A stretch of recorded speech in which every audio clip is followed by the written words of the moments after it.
Olá, sejam todos muito bem-vindos. Eu sou o professor Guilherme Alves de Melo Franco, especialista em direitos material e processual do trabalho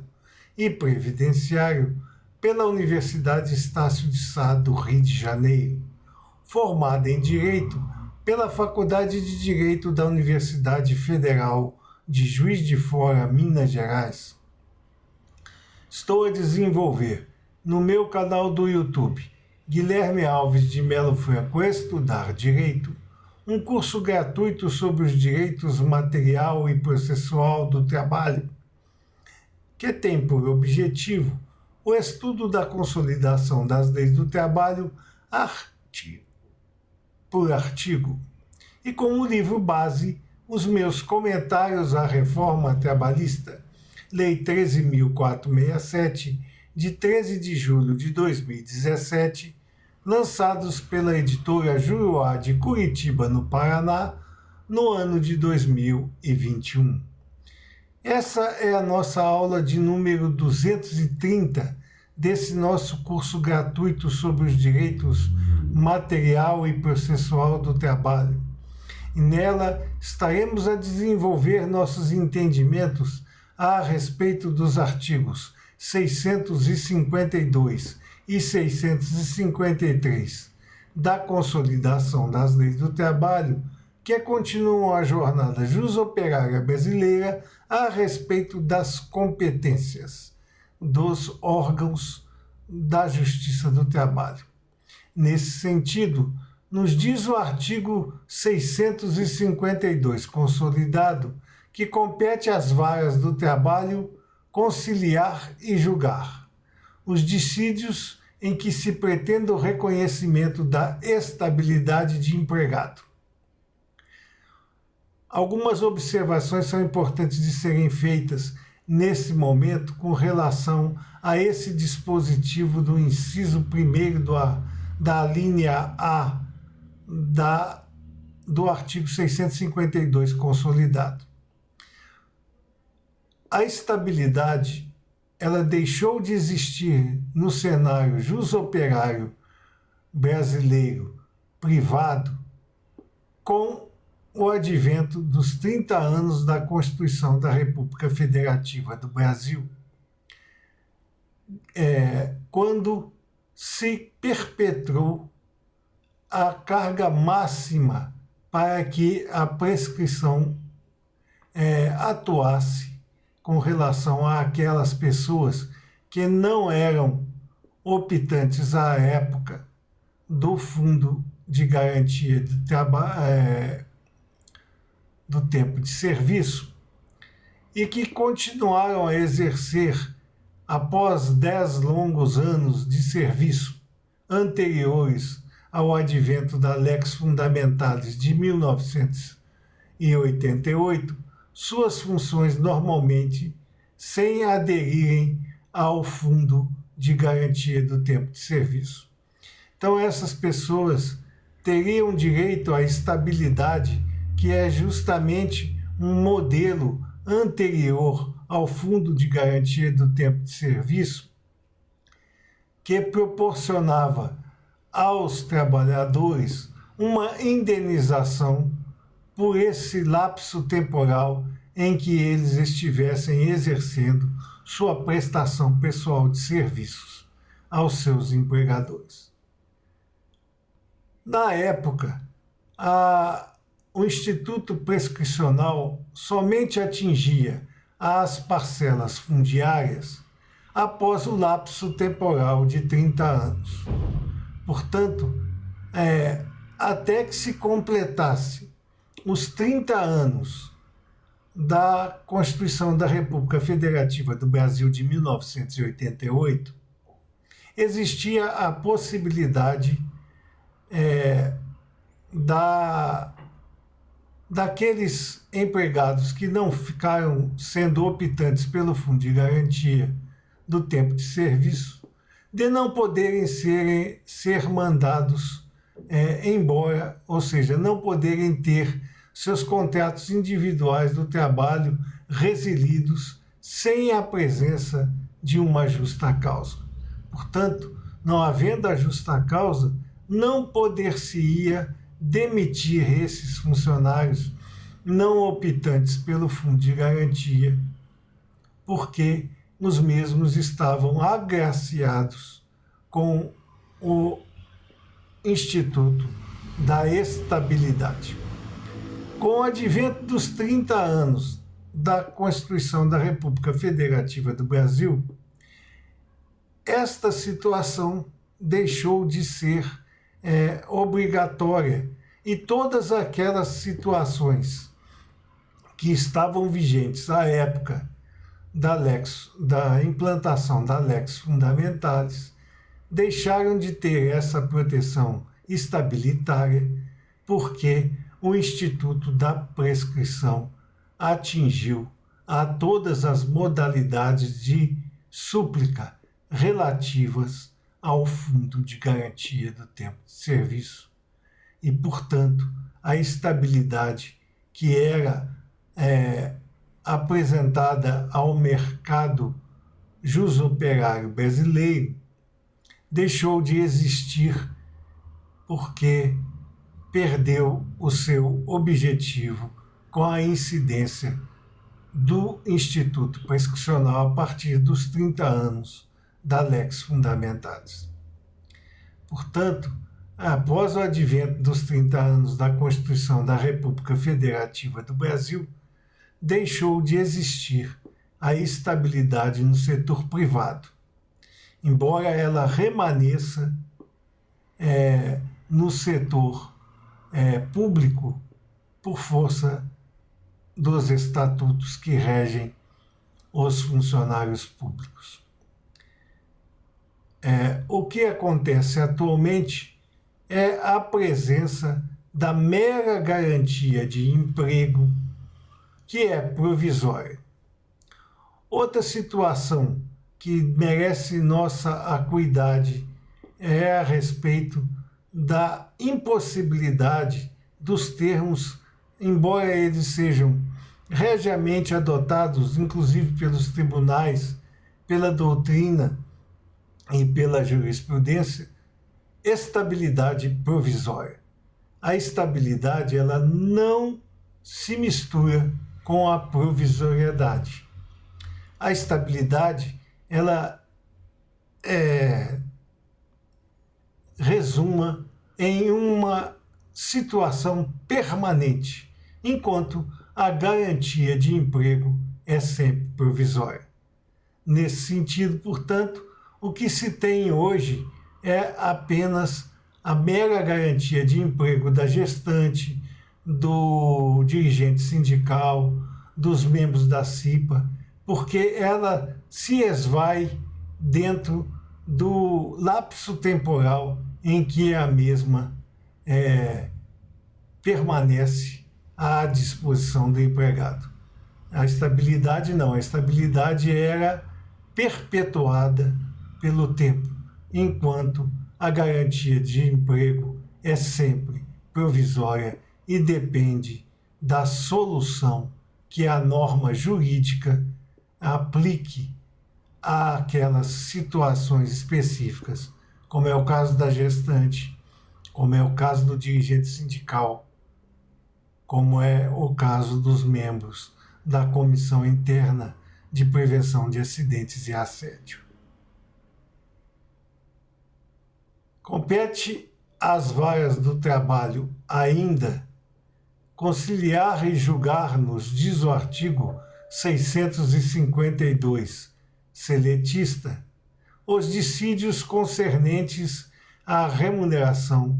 férias e indenização por motivo de rescisão do contrato individual do trabalho. Aqui resuma esse inciso 2º da linha A do artigo 652 da Consolidação das Leis do Trabalho, justamente naquelas situações de competência previstas pelo artigo 114 da Constituição da República Federativa do Brasil, que é justamente a decisão sobre as parcelas oriundas das relações de trabalho e de emprego. Nesse sentido, o artigo 2º, o inciso 2º da linha A do artigo 652, consolidado, vem a nos informar que todas aquelas discussões a respeito de remuneração, férias e indenizações por motivo de rescisão do contrato individual de trabalho pertencem à competência das varas do trabalho. Nos diz o artigo 652 da consolidação das leis do trabalho. Dessa feita, em sua linha A, inciso 3º, que os dissídios resultantes de contrato de empreitada em que o empreiteiro seja operário ou artífice. É justamente o caso das pequenas empreitadas, onde praticamente o empreiteiro é um empregado que tem sob sua guarda outros empregados que lhe prestam serviço. As montas das empreitadas são de pequena grandeza e, portanto, pertencem à competência das varas do trabalho a conciliação e o julgamento dos dissídios resultantes de contratos de pequena empreitada em que o empreiteiro seja operário ou artífice. Nos diz ainda o artigo 652, em sua linha A, inciso 4º, que os demais dissídios concernentes ao contrato individual do trabalho pertencem à competência das varas do trabalho. Aqui é o resumo do que poderia estabelecer este artigo 652 da Consolidação das Leis do Trabalho, que bastaria dizer que compete às varas do trabalho conciliar e julgar os dissídios concernentes ao contrato individual de trabalho, estaria tudo resolvido, não havendo necessidade de discriminar tantas situações, todas elas advindas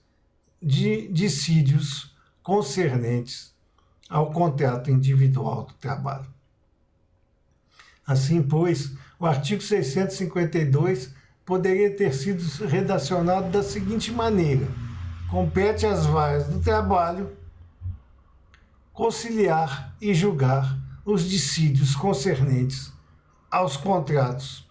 individuais de trabalho. Estaria concluído, estaria perfeito, estariam abrangidas todas as situações que estão alojadas nos incisos dessa linha A do artigo 652, consolidado. Mas continua esse artigo 652 da Consolidação das Leis do Trabalho em sua alínea A, dessa feita no seu inciso 5º, que as ações entre trabalhadores portuários e os operadores portuários ou órgão gestor de mão de obra decorrentes da relação de trabalho também serão conciliadas e julgadas pelas varas do trabalho. Portanto, os trabalhadores portuários e os operadores portuários ou o órgão gestor de mão de obra, que são situações imanentes ao trabalho portuário, também serão decididas pelas varas do trabalho. Nos diz o artigo 652 da Consolidação das Leis do Trabalho. Dessa feita, em sua alínea B, que é competente a vara do trabalho para processar e julgar os inquéritos para apuração de falta grave. Aqui também cabe uma observação bastante importante, que os inquéritos para apuração de falta grave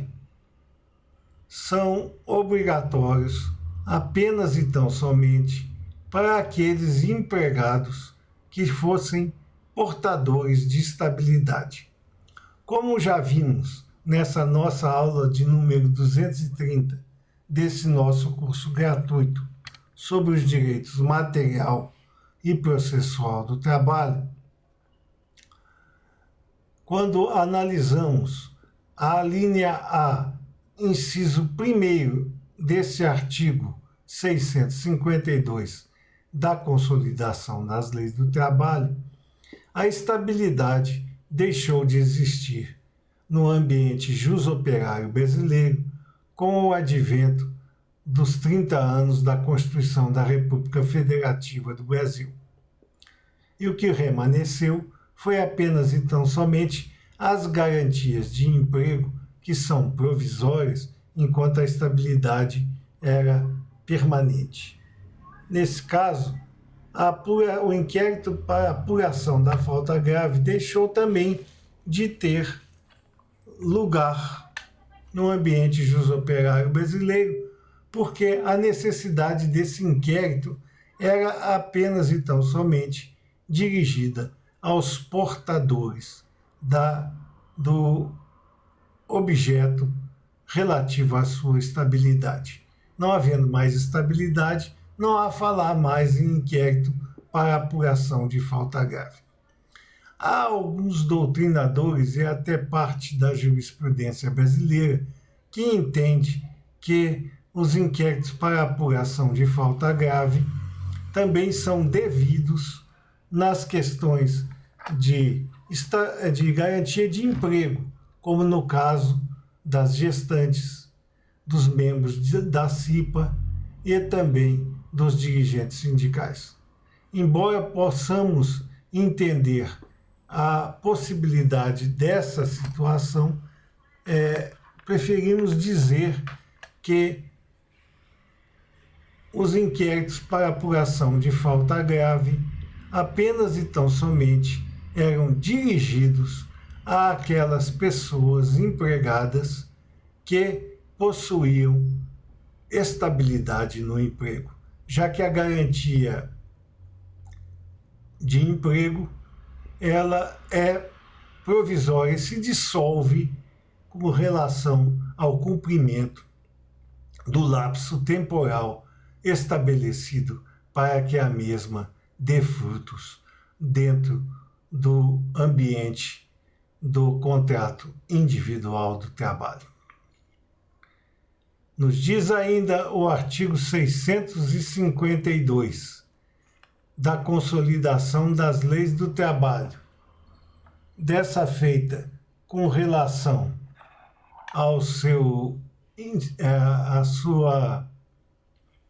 à linha C, que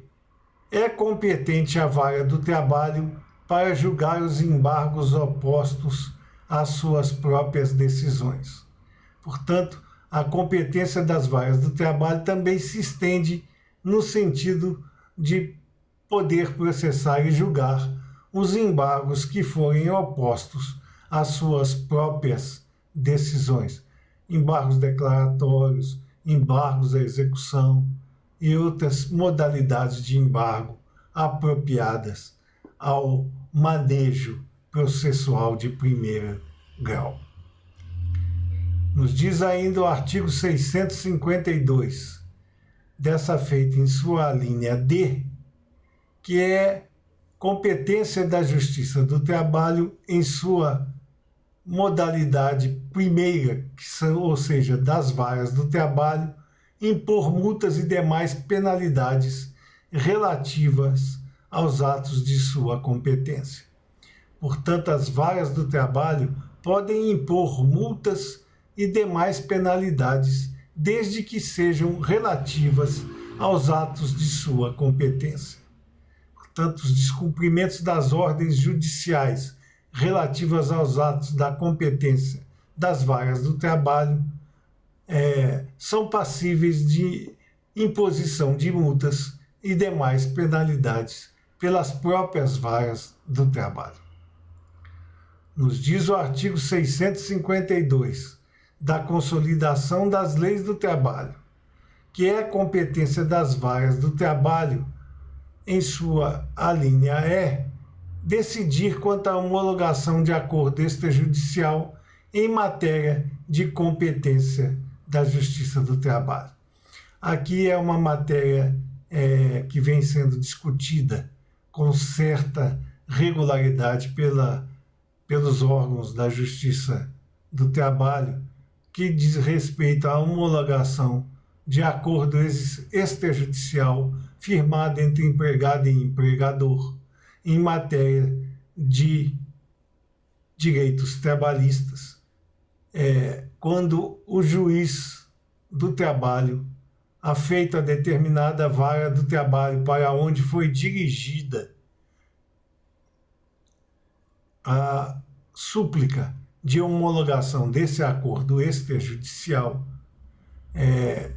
pode decidir se homologa ou não o acordo, embora haja importante situação de que o juiz do trabalho não pode interferir na manifestação volitiva das partes e não pode deixar de homologar acordos sem que haja uma motivação regiamente comprovada de sua portabilidade de vício do consentimento das partes. E também não pode deixar de homologar completamente um acordo extrajudicial por entender que algumas matérias nele existentes são passíveis de contestação por seu entendimento. Portanto, o magistrado do trabalho, ou ele tem a faculdade de homologar o acordo extrajudicial em sua plenitude, em todos os seus aspectos, ou não homologá-lo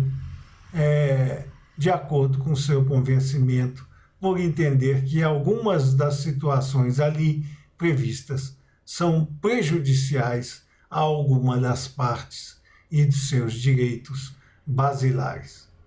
Não pode haver, por parte do magistrado, entretanto, uma homologação parcial. Ou ele homologa, ou ele não homologa o acordo extrajudicial. Há alguns casos em que nós temos presenciado não homologações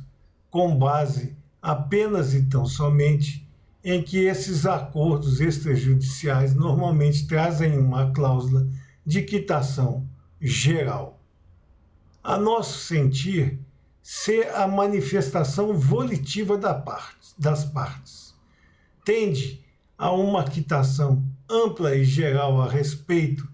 dos movimentos trabalhistas ali explicitados. Em tese, não poderia o magistrado impedir que essa homologação fosse realizada apenas e tão somente porque as partes entenderam que aquela composição abrangia a todo e qualquer direito oriundo daquela relação de trabalho que se pretende conciliada. Por outro lado, temos a visão de que pode, em determinada situação, a homologação de acordo extrajudicial em matéria de competência da Justiça do Trabalho impedir que a parte venha futuramente a pleitear direitos que na época não sabia serem existentes a seu favor ou que foi levada à homologação daquele acordo extrajudicial por motivos financeiros e, portanto, se submeteu à manifestação volitiva do empregador em prejuízo próprio. É claro que ao magistrado do trabalho remanesce a possibilidade de analisar estas situações ao ponto de informar detalhadamente o porquê de não homologar aquele acordo extrajudicial em matéria de competência da Justiça do Trabalho. E, nesse sentido, parece-nos que as obrigações de homologação ou não de acordo extrajudicial em matéria de competência da Justiça do Trabalho merecerão uma maior acuidade do Poder Judiciário do Trabalho para analisar caso a caso, podendo ou não concordar com um magistrado de primeiro grau na não homologação desse acordo extrajudicial em matéria de competência da Justiça do Trabalho. A nosso sentir, a linha E desse artigo 652 deve ser colocada à frente de cada caso específico. E aí sim pode o juiz decidir quanto à homologação de acordo extrajudicial em matéria de competência da Justiça do Trabalho, homologando ou não. Mesmo que os seus entendimentos carreiem para o simples fato da quitação ampla e geral e restrita das matérias imanentes àquele contrato individual do trabalho que está sendo motivo daquela avença extrajudicial. Portanto, a nosso sentir, não pode haver um radicalismo com relação à amplitude do poder de decisão quanto à homologação do acordo extrajudicial em matéria de competência da Justiça do Trabalho, como também não pode haver uma imposição segura e ampla com relação à possibilidade de não homologação do acordo extrajudicial, cabendo a decisão através da análise, caso a caso. Nos diz ainda o artigo 652 da Consolidação das Leis do Trabalho, dessa feita em sua alínea E, através de seu parágrafo único, que terão preferência para julgamento os dissídios sobre pagamento de salário e aqueles que derivem da falência do empregador, podendo o juiz da vara do trabalho, a pedido do interessado, constituir processo em separado, sempre que a reclamação também verse sobre outros assuntos. Isso aqui é uma modalidade de atuação das varas do trabalho que pouco se vê na prática. É o caso, por exemplo, de um dissídio sobre ausência de pagamento de salários, ou em que esses salários, essa ausência de pagamento advenha da falência do empregador. Nesses casos, pode o juiz, nos diz esse parágrafo único da alínea E do artigo 652, separar o processo em duas partes e tendo preferência para o julgamento parcial a respeito do pagamento de salários e da falência do empregador, continuando o restante do processo a se movimentar de forma comum, ordinária, usual. Então, ele teria essa faculdade, ou até mesmo, podemos dizer, essa obrigação de decidir primeiro com relação ao julgamento sobre a ausência de pagamento de salário e aqueles que derivassem da falência do empregador e que necessitariam, portanto, de uma celeridade maior do que o restante dos pedidos. Na prática, o que se vê é uma unicidade de julgamentos, não havendo essa partição do processo na preferência para o julgamento dos dissídios sobre pagamento de salário e aqueles derivados da falência do empregador, mesmo a pedido do interessado, separar o processo para julgamento em separado desses temas,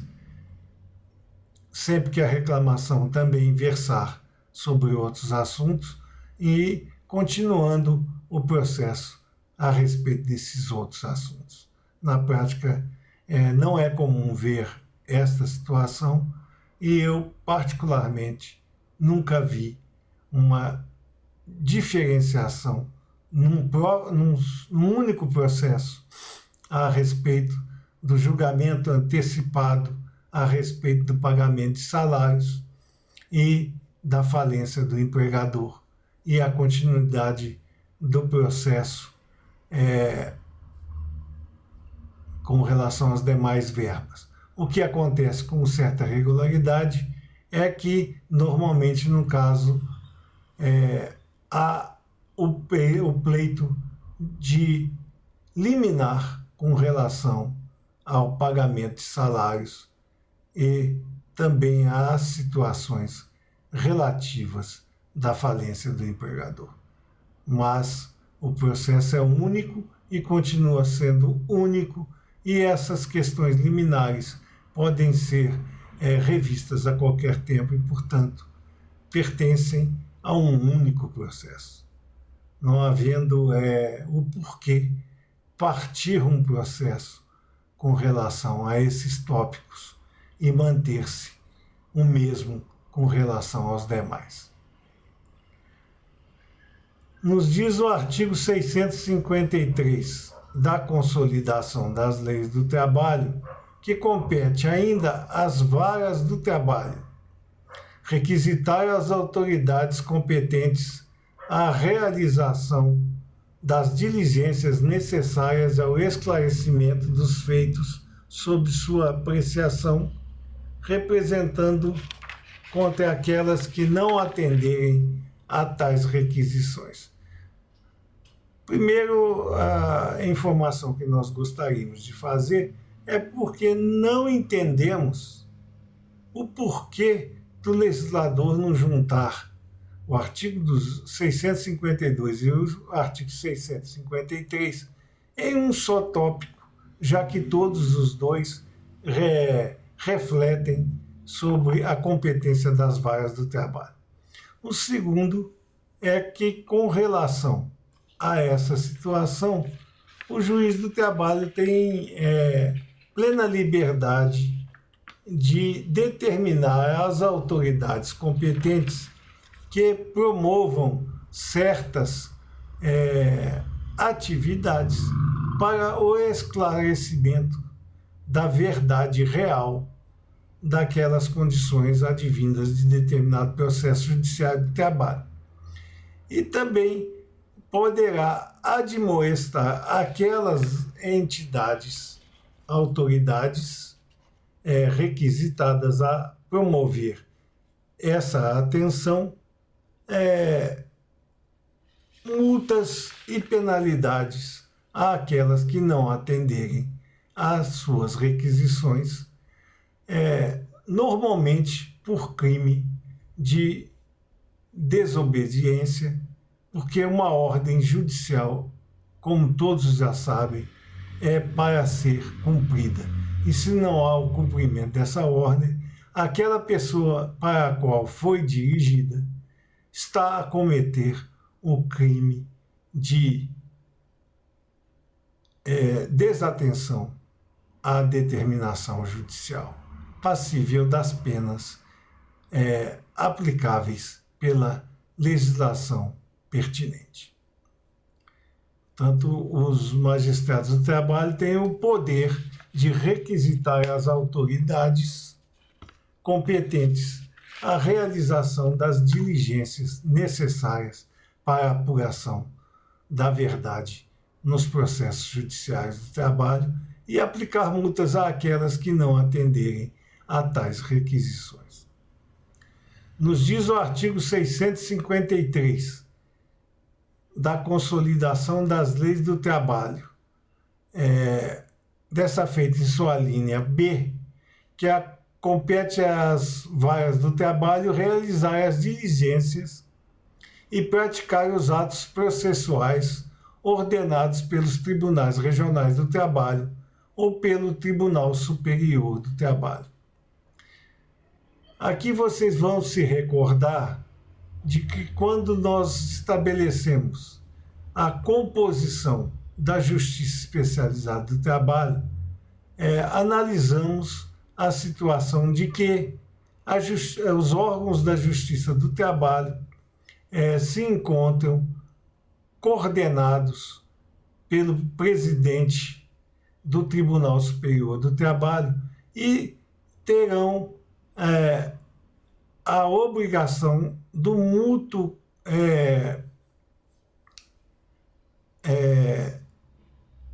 da mútua conciliação entre todos esses organismos, com o fito de se transformar em um conglomerado regiamente ordenado com a batuta do presidente do Tribunal Superior do Trabalho. Portanto, nesse sentido, o Tribunal Superior do Trabalho conta com as diligências e práticas dos atos processuais ordenados por ele. Os tribunais regionais do trabalho contam com essa mesma realização das diligências e atos processuais ordenados pelos tribunais aos juízes do trabalho. Então, todos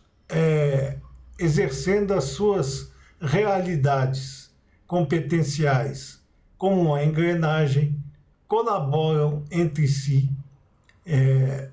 e é da competência das varas do trabalho realizar as diligências e praticar os atos processuais que são ordenados pelos tribunais regionais do trabalho ou pelo Tribunal Superior do Trabalho. Nos diz ainda o artigo 653, consolidado, que é competência das varas do trabalho julgar as suspeições arguídas contra os seus membros. Aqui há uma importante situação que deve ser aclarada. Quando o artigo 653, em sua alínea C, determina que é competência das varas do trabalho julgar suspeições arguídas contra os seus membros, está a falar naquela situação em que a Justiça do Trabalho de primeiro grau é exercida pelas varas do trabalho antes da regularização da atual competência, ela era adstrita às juntas de conciliação e julgamento, que eram compostas pelo juiz singular, que hoje ainda atua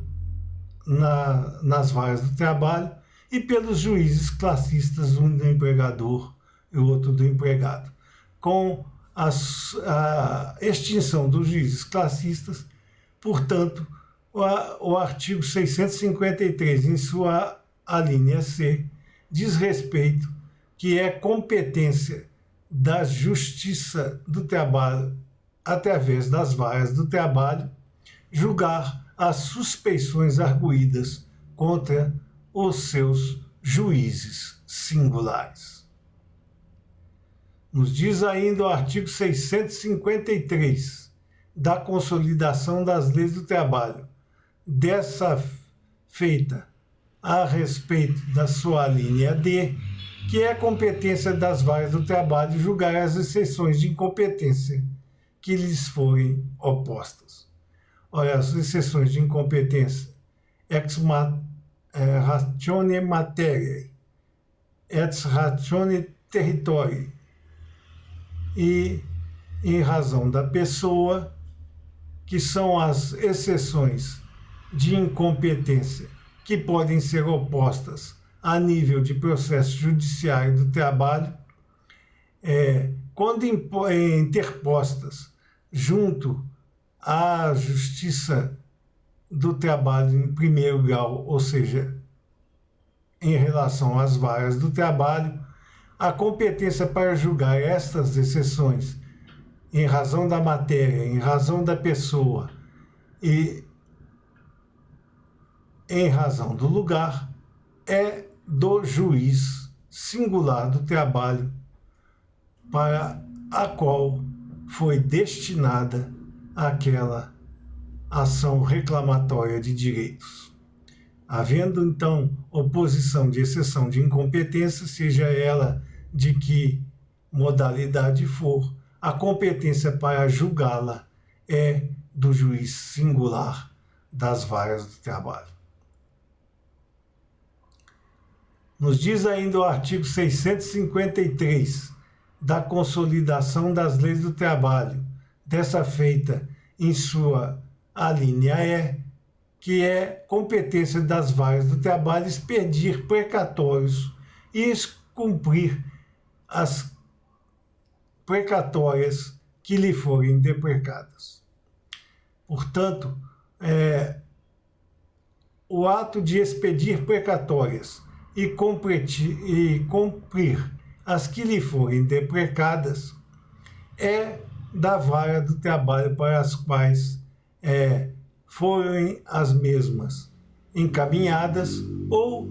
aquelas que deverão ser expedidas em função das atividades processuais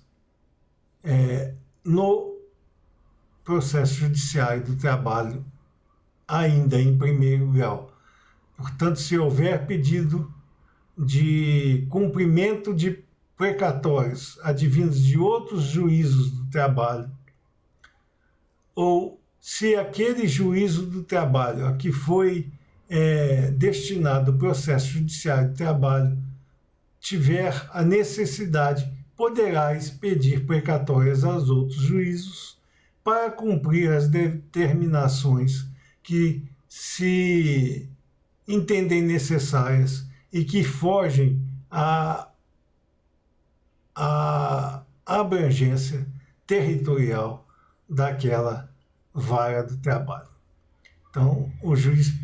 quando tiver que praticar atos, por exemplo, ouvir testemunhas que não residem na sede daquela vara do trabalho, mas em outro estado, em outro município,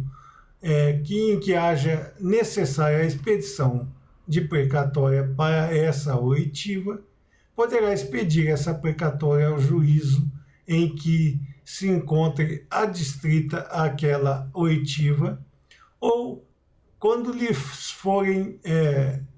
requisitados o cumprimento de precatórias advindas de outros juízos para esses mesmos fins, ele deverá cumpri-la na forma expedida em lei. Nos diz ainda o artigo 653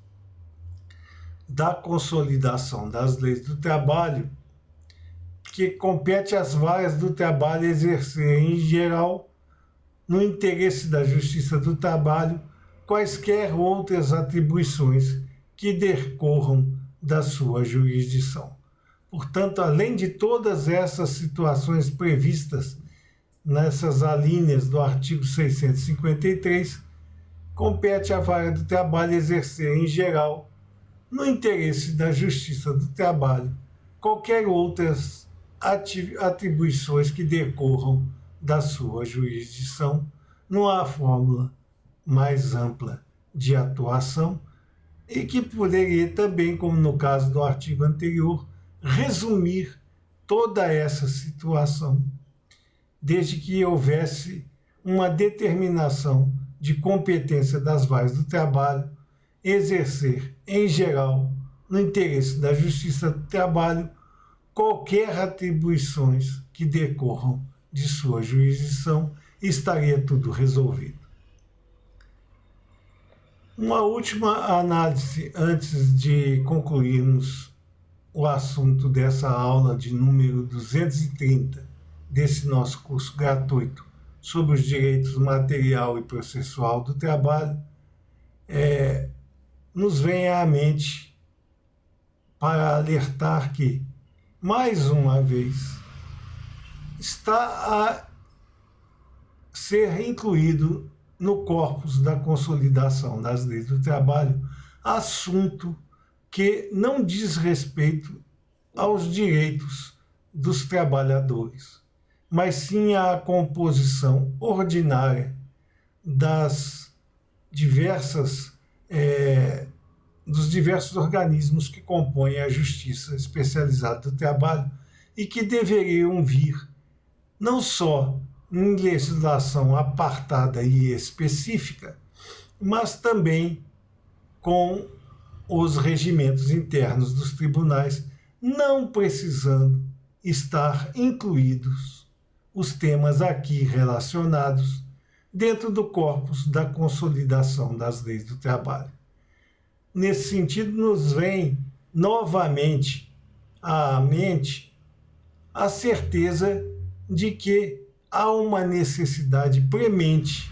de se criar um Código do Trabalho e um Código de Processo do Trabalho para que as legislações específicas deixem de causar insegurança jurídica, deixem de praticar movimentações legais a respeito de temas particulares